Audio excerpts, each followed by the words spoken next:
نبی پاک صلی اللہ علیہ وسلم کے ساتھ جو کچھ ابو جہل نے کیا حضور نے اس کا ذکر فرمایا فرعون بھی بڑا ظالم تھا، پر یہ جو میرا فرعون ہے یہ اس سے بھی سخت ہے۔ فرعون سے سخت کہا ابو جہل کو، لیکن جب اکرمہ بن ابو جہل نے کہا نا میں کلمہ پڑھنا چاہتا ہوں، ناراض نہ ہونا، ہم عزت نہیں دے پا رہے۔ جو 99 خوبیاں ہیں لوگوں کی وہ چھپ جاتی ہیں، پر ایک خامی ساری دنیا دیکھتی ہے۔ یہ ہمارے اندر کی وہ کمزوری ہے جس نے ہمارے علماء اور مشائخ اور بزرگوں تک کو معاشرے کے اندر بدنام کر دیا ہے۔ ہم نے وہ ایک خامی تو دیکھی، پر اس شخص کی ساری زندگی کی خوبیاں چھوڑ دی۔ تیری نظر ایک خامی پہ گئی ہے، اس کا مطلب ہے تیرا اس مکھی سے تعلق ہے جو صرف گند پہ بیٹھتی ہے، پھول اسے نظر ہی نہیں آتا۔ ہماری ہر محفل میں جب کوتاہیاں ڈسکس ہوں گی تو پھر دنیا میں اچھا کون بچے گا؟ رسول کریم عزت دینے آئے، سنو اور یاد رکھو، اکرمہ بن ابو جہل کے بیٹے کلمہ پڑھنے آ رہے ہیں۔ میرے کریم رسول حضرت ابو بکر صدیق فرماتے ہیں میں اس دن اتنا رویا کہ میری داڑھی آنسوں سے بھر گئی۔ نبی کریم فرمانے لگے بھائی مجھے خبر ملی ہے کہ اکرمہ کلمہ پڑھنے آ رہا ہے، آؤ ذرا سارے بیٹھو میری بات سنو، حضور حکم کریں۔ تو محبوب نے فرمایا کوئی اس کے سامنے اس کے باپ کو گالی نہ دے، کوئی اس کے باپ کو اس کے سامنے برا کہہ کے نہ پکارے، کوئی یہاں ایک اور بات بھی کرنی بڑی ضروری سمجھتا ہوں، جو پکا بے ایمان کافر تھا، بے ایمان، جب حضور نے منع کر دیا کہ اس کے بیٹے کو تکلیف ہوتی ہے، جس کا کفر نص قطعی سے ثابت ہے، ان الذین کفروا سواء علیہم انذرتهم ام لم تنذرهم لا یؤمنون، اس آیت کی تفسیر میں جہاں بھی آپ کھولیں گے پہلا نام ابو جہل کا ملے گا، جس پر نص آ گئی کہ اس کی قسمت میں کفر ہے۔ جب وہاں حضور نے فرمایا باپ کو کافر نہ کہنا، بیٹے کو تکلیف ہوگی، تو بتا جب تو حضرت عبداللہ اور سیدہ آمنہ کے بارے میں بات کرتا ہے تو حضور کے دل کو تکلیف نہیں ہوتی؟ شرم نہیں آتی لوگوں کو؟ حیا نہیں آتی؟ حضور کا دل دکھاتے؟ اور دیکھیں عبداللہ کا معنی اللہ کا بندہ ہے، اور جو آمنہ نام ہے اس نام کا حسن تو دیکھیں، ہو درود تجھ پہ بھی آمنہ اور تیرے لال پر بھی سلام ہو، تو تھوڑا آپ بھی پہچانا کریں۔ جو تیری اماں کو برا کہے تو سلام نہیں لیتا، اور جو نبی پاک کی اماں کے بارے میں بات کہتا ہے تو کہتا ہے مولوی صاحب رل مل کے رہنا چاہیے۔ عجیب بات ہے نا تیری، اس بندے سے سلام لے لے، اس سے گلا ملا لے جس کے سینے میں نبی پاک کے والدین کے بارے میں بغض چھپا ہوا ہے، اس شخص سے سینہ ملائے۔ تھوڑا سا سوچا کریں ہمارا کسی سے جائیداد کا کیا رٹا ہے۔ تو یاد رکھیں اکرمہ جب آ رہے تھے تو نبی کریم علیہ السلام نے فرمایا کوئی اسے اس کے باپ کو اس کے سامنے برا نہ کہے۔ حضرت ابو بکر صدیق کہتے ہیں پھر حضور نے فرمایا کوئی اس کے باپ کا کفر نہ گنوائے، کوئی اس کی زیادتیوں کا ذکر نہ کرے، کوئی اس کے بارے میں کوئی آیت نہ پڑھے، کوئی میرا قول نہ دہرائے۔ حضرت سیدنا ابو بکر صدیق فرماتے ہیں میں رونے لگا تو مجھ سے حضرت ابو دردہ کہنے لگے آپ کیوں رو رہے ہیں؟ تو میں نے کہا میں رو رہا ہوں محبوب کی رحمت للعالمین پہ کہ محبوب یہ کس کے استقبال کی تیاریاں کرا رہے ہو؟ اور ساری زندگی تکلیف دی کن کے استقبال؟ خدا را ساری۔ اب یقین کریں آپ بیٹھ جائیں کسی مجلس میں، ناراض نہ ہونا، علماء نیک لوگوں کی بات نہیں کرتا، اپنی اور آپ کی کر رہا ہوں، ہم کسی محفل میں بیٹھ جائیں نا، ہم نے اب گناہوں کے نام بدل لیے ہیں۔ جھوٹ کا نام ہم نے بہانہ رکھا ہے، میں بہانہ کر چڑھیا سے، حالانکہ سچی بات کیا ہے؟ جھوٹ بولا۔ اور یہ غیبت کا نام ہم نے بدل کے گپ شپ رکھا ہے، تھوڑی دیر گپ شپ کریں۔ وہ گپ شپ کیا ہے؟ بڑے بڑے مذہبی لوگ میری طرح کے جبہ و دستار، وہ ساتھ والی اتنا اپنی جماعت کی تبلیغ کرنا ضروری نہیں سمجھتا جتنا ساتھ والی جماعت پہ تنقید کرنا ضروری سمجھتا۔ یوں لگ رہا ہے جیسے مقابلہ چل رہا ہے مذہبی لوگوں کا آپس میں، ہر آنے والے کو اور ہر ملنے والے کو اور ہر جس آدمی کا نام ہے اس کی کوئی نہ کوئی کوتاہی تلاش کر کے رکھنا ہمارا وتیرہ بن گیا ہے۔ اس مزاج کو بدلنا پڑے گا، جب یہ مزاج بدلے گا تو معاشرے میں حسن پیدا ہو۔ میری طرح جو آدمی بھی تھوڑا سا ممبر پہ بیٹھنے لگتا ہے وہ کہتا ہے میں ہی دین کا کام کر رہا ہوں، جو جماعت بھی کام شروع کرتی ہے کہتے ہیں صرف ہم نے کیا۔ بھئی تم نے کیا تو تم سے پہلے غیر مسلم تھے سارے، تمہیں کیسے پتا چلا یہ دین ہے؟ تھوڑا تھوڑا نرمی پیدا کریں، رویوں کو ٹھنڈا کریں۔ حضرت عمر بن عبدالعزیز گزر رہے تھے، لکڑی کے جوتے پہنے ہوئے تھے، ایک بوڑھے بابا جی سڑک کنارے سو رہے ہیں، حضرت کا پیر آ گیا، تو بابا جی اندھیرا تھا، جلدی سے اٹھے. جب بندہ اس طرح ہڑبڑا کے اٹھتا ہے نا اچانک فٹافٹ، تو وہ کچھ سخت بات ہی کرتا ہے. تو بابا جی نے اچانک ٹکر ہو موٹر سائیکل کی بالکل، تو یکدم جملے کیا ترتیب پاتے ہیں آپ اندھے. تو بابا جی نے بھی اٹھتے کہا حال انتم الاعمی، پیر پہ پیر آیا. تو بزرگ کہنے لگے آپ اندھے. اب بڑی سخت بات تھی، معمولی آدمی نہیں، بادشاہ ہیں، اور اکیلے نہیں، 4-5 سپاہی ساتھ ہیں، ہاتھ میں تلواریں ہیں، نیزیں ہیں، برچیاں ہیں. اور یہ وہ دور تھا کہ وہ بادشاہ کہلاتے تھے لوگ، جمہوری حکومتیں نہیں، ان کا سکہ چلتا تھا. اتنے بڑے آدمی کو کہہ دیا آپ اندھے. اس نے کہا آپ اندھے ہیں. حضرت عمر بن عبدالعزیز نا ہلکا سا مسکرائے اور مسکرا کے کہنے لگے نہیں بزرگوں، مجھے نظر آتا ہے. وہ جو ساتھ تھے نا سپاہی، چائے سے کیتلی ہمیشہ زیادہ گرم ہوتی ہے، تو ان سپاہیوں نے تلواریں نکال لی. آپ نے فرمایا تمہیں کیا ہوا؟ کہنے لگے حضور اس نے آپ کو اندھا کہا ہے. آپ فرمانے لگے نہیں انہوں نے تو نہیں کہا. کہا جناب کہا ہے. فرمایا نہیں کہا. کہا جناب کہا ہے. فرمایا بابا جی باتیں تم سے کر رہے تھے مجھ سے کر رہے تھے؟ کہا حضور وہ آپ سے کر رہے تھے. تو فرمانے لگے نادانو، انہوں نے مجھے اندھا نہیں کہا، بلکہ وہ تو استفہامیہ جملہ تھا. انہوں نے پوچھا ہے کہ آپ اندھے تو نہیں، تو میں نے کہہ دیا نہیں مجھے نظر آتا ہے. اس میں جھگڑے والی کون سی بات ہے؟ یعنی جتن تے ہر کوئی کھیڈے نا، کدی ہارن بھی تے کھیڈ فقیرا، اور جتن دا مل کوڈی پہ گئی ہارن دا مل ہیرا. کسی جگہ کوئی ایسا سٹیٹس ہو، کوئی ایسی جگہ ہو، آپ ہر مقام پہ اگر جہالت ہی کریں گے اور جاہلوں سے ہی آپ بحث کریں گے تو وہ وہیں کے وہیں رہ جائیں گے، پھر تو آگے بڑھ ہی نہیں سکتے، کوئی کام آپ سے ہو ہی نہیں سکتا. نبی کریم صلی اللہ علیہ وسلم تشریف فرما ہیں، جناب صدیق اکبر ہیں.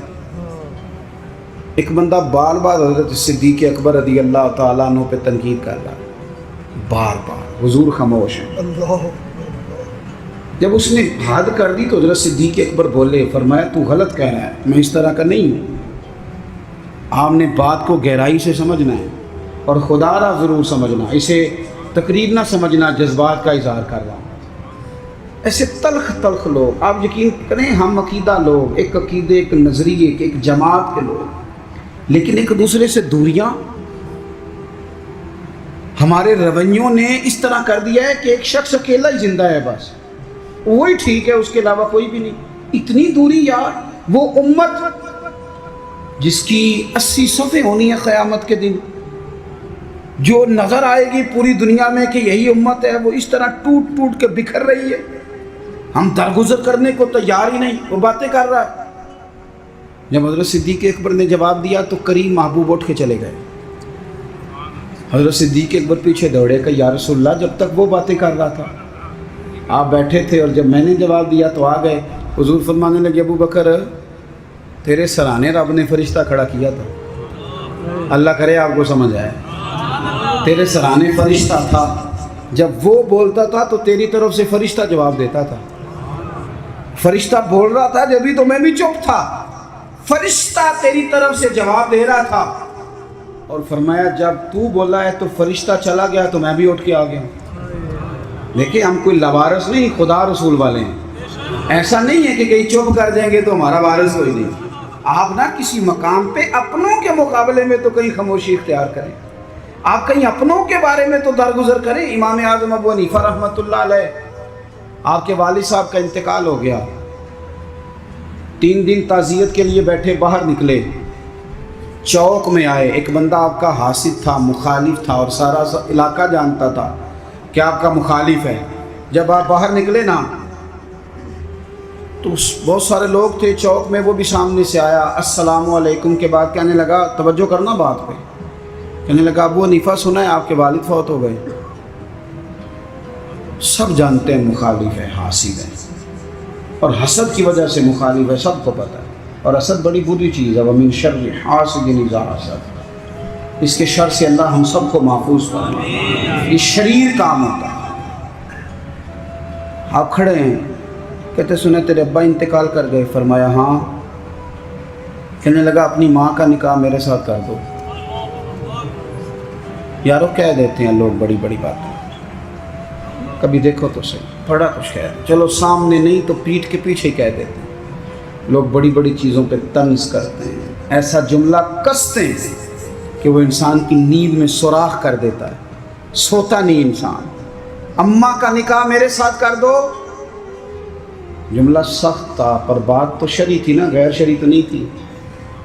تو امام صاحب کے ساتھ جو شاگرد تھے، عقیدت مند تھے، ارادت مند تھے، انہوں نے تلواریں نیام سے نکالنی، فرمایا چپ کر جاؤ بھائی، ہم کو لوارث ہیں، چپ تو کرو نا یار، کہیں سہنا تو سیکھو، کہیں برداشت تو کرو، کئی کچھ تمہیں لوگ کہیں گے، کس کس کو راضی کرو گے؟ حضرت امام صاحب رحمۃ اللہ علیہ نے ساری ہمت سمیٹی، آنسو جو چمکے تو ان کو بھی دامن میں سمیٹ لیا، ہمت جمع کر کے کہنے لگے میاں تم نے کہا ہے میں اپنی ماں کا نکاح تیرے ساتھ کر لوں تو عدت گزر لینے دے، میں تیرا نام لے کے اماں سے بات کروں گا، اگر وہ تیرے ساتھ نکاح کرنا چاہے تو مجھے اعتراض کوئی نہیں۔ اوئے ہوئے ہوئے، دل دریا سمندروں ہی ڈونگے، کون دلاں دیاں جانے، دل تو ٹوٹ گیا نا، بکھر کیا دیتے ہیں یار۔ کئی دفعہ جس نے 40 سال بھی قرآن پڑھایا ہو، مسجد نے ڈیوٹی کی ہو، اس شخص کو بھی کئی دفعہ لوگ مسجد کے دروازے پہ کھڑے کر کے بات کر دیتے، بڑی تکلیف ہوتی، بڑی تکلیف ہوتی ہے بعض اوقات۔ بڑے بڑے لوگوں کو لوگ کیا گزرتے، حضرت امام صاحب فرمانے لگے عدت بیت لینے دے، تیرا نام لے کے بات کروں گا، تیرے ساتھ نکاح کرنا چاہے تو مجھے اعتراض کوئی نہیں۔ یہ کہہ کے اپنے دوستوں کے بازو تھامے اگلے چوک میں گئے، وہ بندہ دھڑام سے زمین پہ گرا، اعتراض دھڑام سے گرا، روح پرواز کر گئی۔ لوگ کہنے لگے حضور اسے کیا ہوا؟ آپ فرمانے لگے اس نے سمجھا تھا میں لوارث ہوں، اسے کچھ بھی نہیں ہوا، ابو حنیفہ کے صبر نے اس کی جان لے لی، میرے صبر نے جان لے لی، تیرا صبر کئی دفعہ جان لے لے گا، تیرا صبر، تیرا حوصلہ، تیری دلیری، آپ اپنی زندگی میں یہ کریں نا بھائی۔ کیا ماجرا ہے؟ ہم ہر وقت جو ہے کسی جگہ بھی عاجزی نہیں دکھاتے، کسی مقام کہیں مان جایا کریں چپ کر۔ امام زین العابدین، ایسے ہی بات پہ بات یاد آ گئی، زیادہ باتیں نہیں کرنی، بس سمیٹنے لگا ہوں۔ امام زین العابدین مسجد نبوی سے نکلے، جس مسجد کی اصل وارث امام زین العابدین، مسجد شریفہ سے نکلے تو ایک بندہ پیچھے ہو لیا، بادشاہ نے پیسے دیے، معاذ اللہ وہ امام صاحب کو برا بھلا کہہ رہا ہے۔ یہ مزہ ہے، کبھی اسے لے کے تو دیکھیں، یہ بھی ایک مزہ ہے، یہ بھی ایک سرور ہے کہ آپ کو برا کہے آپ برداشت کر رہے ہیں، لیکن شرط یہ ہے کہ آپ مخلص ہوں۔ قرآن کہتا ہے یجاہدون فی سبیل اللہ ولا یخافون لومۃ لائم ذالک فضل اللہ۔ فرمایا لوگ اللہ کے راستے میں جہاد کرتے ہیں، لوگ انہیں برا کہیں تو پرواہ نہیں کرتے، ذالک فضل اللہ یؤتیہ من یشاء، یہ ان پر اللہ کا فضل ہے، اور یہ فضل رب جسے چاہے اسے عطا کرتا ہے۔ اللہ اکبر۔ حضرت امام صاحب گزر رہے ہیں تو اس نے برا بھلا کہنا شروع کیا، امام صاحب جن قدموں سے چلتے تھے وہ چھوٹے کر دیے، قدم چھوٹے چھوٹے، زیادہ باتیں کر لے۔ امام صاحب کا گھر آ گیا، وہ بندہ تھک گیا، کہتے تو بولتے ہی نہیں، گھر آ گیا تو آپ فرمانے لگے کوئی بات رہ گئی ہو تو کر لے، میرا گھر آ گیا۔ وہ کہتا ہے مجھ پر تو کسی نے بجلیاں ہی گرا دی، پہلے میں نے اخلاق سنا تھا، اب میں نے اخلاق دیکھ لیا، بجلیاں گر گئیں، سناٹا چھا گیا۔ جب میں سختے میں آ گیا نا، ہم تو دشمن کو بھی پاکیزہ سزا دیتے ہیں، کہتے ہیں جب میں پورے سختے میں آیا تو امام زین العابدین کہنے لگے ٹھہر جا ذرا، جانا نا۔ اندر تشریف لے گئے، ایک بوتل سرکے کی لائے، ایک شہد کی لائے، اور مجھے تھما کے نا، لمبی بات پھر بھی کوئی نہیں، میرے ہاتھ میں تھما کے کہنے لگے کہ لے جا، میرے دادا مولا علی نے فرمایا تھا پتر جو دروازے تک آئے اسے خالی نہیں بھیجا گا، کہ لے جا تیری مہربانی، تحفہ ہے رکھ لے۔ وہ شخص کہتا ہے امام صاحب پلٹ کے اندر جانے لگے تو میں قدموں سے لگا، پیر چوم کے کہا حضور وہ تو کسی بدبخت نے میری ڈیوٹی لگائی تھی، قربان جاؤں، قریب آ کے پتہ چلا ہے اگر نواسے کے اخلاق کا یہ حال ہے تو محمد عربی کا اخلاق اس طرح ہے، رسول کائنات علیہ السلام کے اخلاق عالیہ کا حسن کیا ہوگا۔ آخری بات یہ ہے کہ والذین یبیتون لربہم سجدا وقیاما، نری تقریریں نہیں، نری باتیں نہیں، رب کے بندے رات سجدے اور قیام میں گزار۔ آپ نہ لوگوں کو کتنے بھی دکھ بتائیں گے تو کمزور ہوتے جائیں گے، جتنا آپ لوگوں کے سامنے اپنی پریشانیوں کا ذکر کریں گے کمزور ہوں گے، اور جتنے دکھ مصلے پہ بیٹھ کے رب کو بتاؤ گے طاقتور ہوتے جاؤ گے، طاقتور ہوتے جاؤ گے۔ آپ نا جب رات کو بیٹھتے ہیں اور آپ کا مصلی آباد رہتا ہے، یہ موبائل یہ ساری چیزیں آپ کی جان چھوڑتی ہیں، اور صرف زیادہ نہیں، آدھے گھنٹے کے لیے 20 منٹ کے لیے چند نفل پڑھ کے تلاوت کر کے درود و سلام پڑھ کے جب ہاتھ اٹھاتے ہو نا، تو آپ کو اللہ روحانی قوت دیتا ہے۔ یہ جو سجدے کا نور ہوتا ہے یہ بندے کو طاقتور کرتا ہے۔